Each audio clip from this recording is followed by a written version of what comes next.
Hello बच्चों, welcome back to answer writing practice session. तो बच्चों, आज का जो हमारा क्वेश्चन है ना, वो काफ़ी ज़्यादा इजी है। और सबसे पहले बता दें कि ये बिल्कुल भी हमारे शक्ति के पृथक्करण सिद्धांत का जो फॉलो होता है। जैसे कि आप सबको पता है कि भारत का संविधान किसी को भी सर्वशक्तिमान नहीं बनाता है, चाहे वो गवर्नमेंट ही क्यों ना हो। गवर्नमेंट के ऊपर भी शर्तें, नियम कानून लगाई गई है, उसके ऊपर भी कोई ना कोई क्या करता है, अपना नियंत्रण बना के रखता है कि कोई भी सर्वशक्तिमान नहीं है। उसी के हिसाब से ये क्वेश्चन फ्रेम किया गया है, देखिए। और ये क्वेश्चन आपका 2019 का जीएस पेपर 2 का क्वेश्चन है ये, ठीक है ना। तो ध्यान रख लीजिएगा। कह रहा है, क्या आपके विचार में भारत का संविधान शक्तियों के कठोर पृथक्करण के सिद्धांत को स्वीकार नहीं करता है, बल्कि नियंत्रण एवं संतुलन के सिद्धांत पर आधारित है। इस क्वेश्चन को आपको लिखना है, 10 मार्क्स का है, यानी कि 150 वर्ड में आपको लिखना है, ठीक है ना। कैसे लिखना है वो हम बताते हैं आप लोगों को। सबसे पहले आप लोगों को क्या करना है कि शक्ति का पृथक्करण का सिद्धांत होता क्या है, ठीक है ना। आपको ये लिख देना है कि शक्ति के पृथक्करण का सिद्धांत क्या होता है। तो यहाँ मैंने उठा के ले आई हूँ मैं आप लोगों के लिए।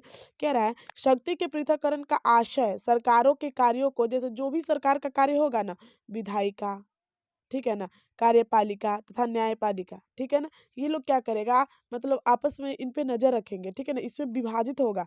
कोई भी एक नई कानून अगर बनने के लिए आती है, सरकार लेके आती है, तो वो क्या होती है, कार्यपालिका, विधायिका और न्यायपालिका की नजर में जरूर जाती है, और उसकी जरूर ही मतलब वो होती है, उसमें मर्जी होती है, ठीक है ना।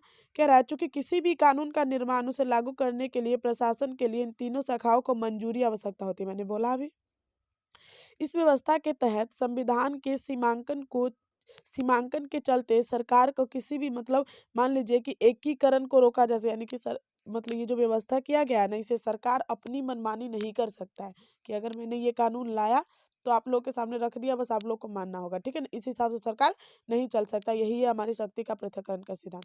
अब एक बात आप लोग को छोटी सी बता दें कि शक्ति के अगर पृथक्करण के सिद्धांत है, तो उसमें जो हमारी शासन के तीनों अंग है, कौन कौन, कार्यपालिका, न्यायपालिका तथा,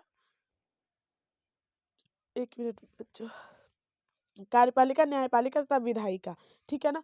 तो आखिर किस तरीके से वर्क करती है, एक विधायिका का क्या नियंत्रण हो सकता है कार्यपालिका में और न्यायपालिका में, ठीक है ना। आपको एक एक करके लिखना है। कैसे लिख रहा है कि सबसे पहले आप लोग को ऊपर में लिख देना है कि शक्ति के पृथक्करण का सिद्धांत क्या होता है। उसके बाद आपको लिखना है क्या होता है, वो आपको लिखना है, ठीक है ना। उसके बाद लिखना है, यह संवैधानिक कानूनों का सिद्धांत है जिसके तीन शाखा होते हैं, कार्यपालिका, विधायिका और न्यायपालिका, ठीक है ना। यह पृथक और स्वतंत्र शक्तियों की जिम्मेदारी के अलग अलग अस्तित्व में होती है, ताकि यह एक शाखा की शक्तियों को अन्य शाखा के साथ संघर्ष ना होने दे, ठीक है ना। सबसे अच्छी उपलब्धि यही है, ठीक है ना। इसको आप लोग को जरूर लिखना है बीच में। उसके बाद आप लोग को लिखना है कि मुख्य रूप से क्या कार्य करती है आखिर विधायिका। देखिए यहाँ पे जैसे लिखा हुआ है, ठीक है ना। जैसे विधायिका, विधायिका का क्या कार्य होता है, न्यायपालिका के संदर्भ में तथा कार्यपालिका के संदर्भ में आखिर कौन कौन सी नजर वो लोग रखती है। तो जैसे कि आप सबको पता है, कार्यपालिका के संदर्भ में वो लोग चाहे तो शून्य काल के माध्यम से गवर्नमेंट पे पूरी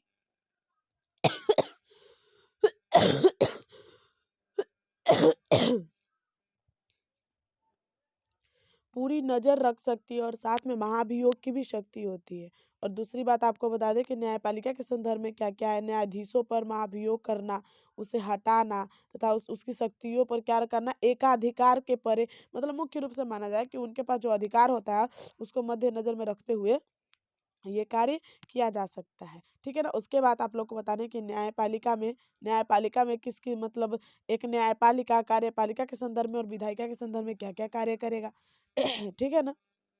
तो आप सबको पता है कि कार्यपालिका के कार्यों की समीक्षा करना तथा उसके उद्देश्य को सुनिश्चित करने के लिए, मतलब ये देखना है न्यायपालिका को कि कार्यपालिका किसी कार्य को अगर कर रहा है तो क्या वो संवैधानिक प्रावधानों का उल्लंघन कर रहा है। अगर कर रहा है तो फिर ये गलत है, ठीक है ना।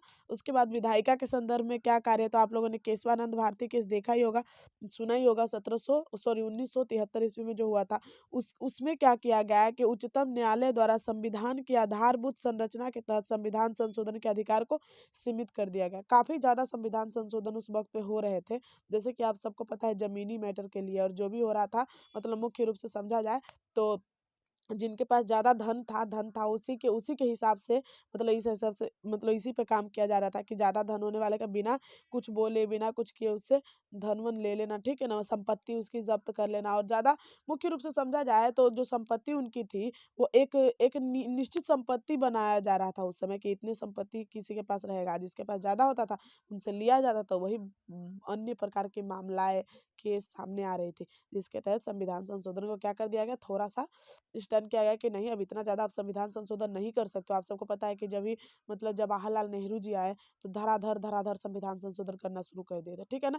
तो इन सब में आपको देखिए आपको कॉन्सेप्ट समझना है, कॉन्सेप्ट जब तक आपके पास नहीं होगा ना आप लिख नहीं पाओगे और कॉन्सेप्ट समझने के लिए आप लोगों को क्या करना पड़ेगा, पढ़ना पड़ेगा पहले। डायरेक्ट थोड़ी ना आंसर राइटिंग करने बैठ जाओगे, पहले पढ़ो उसको थोड़ा-सा समझो, उसके बाद लिखो, ठीक है ना?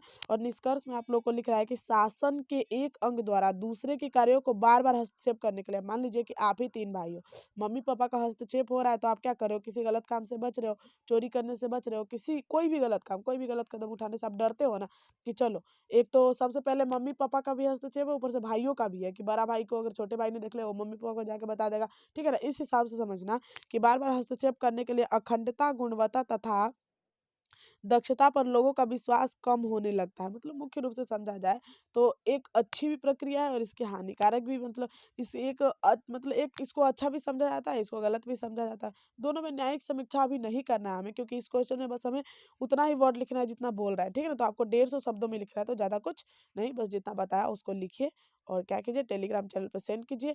अगर आप लोग के पास टेलीग्राम चैनल अभी तक नहीं है तो फिर आप लोग की कमी है क्योंकि मैंने बता दिया है आप लोग को बार-बार कि टेलीग्राम चैनल पे अगर आप लोग सेंड करोगे तो मैं चेक करूँगी, ठीक है ना? बच्चों देखो, आप लोग ये सोचते हो ना, आप लोग सपोर्ट तो मेरा करते हो लेकिन आप लोग ये सोचते हो कि अगर कम बच्चे हैं तो शायद कुछ कमी होगा, नहीं। अभी फ़िलहाल में हाल ही फ़िलहाल में स्टार्ट की हूँ ना, बस इसी कारण कम बच्चे हैं, ठीक है ना? आप लोग एक-एक करके जुड़ते जाओगे, आप लोग खुद को जब इम्प्रूव पाओगे ना, तो आप लोगों की वजह से और भी बच्चे आएँगे मेरे पास, ठीक है ना? तो आप लोग क्या कीजिए लिखिए और अब हमारा जो आंसर राइटिंग है, वो है आंसर राइटिंग आंसर राइटिंग नहीं बच्चों टेलीग्राम चैनल है answer writing for UPSC with Preeti Jha, ठीक है ना? आप लोग वहां जाके सेंड कीजिएगा answer writing for UPSC with Preeti Jha. आप लोग लिखिएगा जरूर कि बड़ा वाला ये ए है, बड़ा वाला ये डब्ल्यू है, ठीक है ना?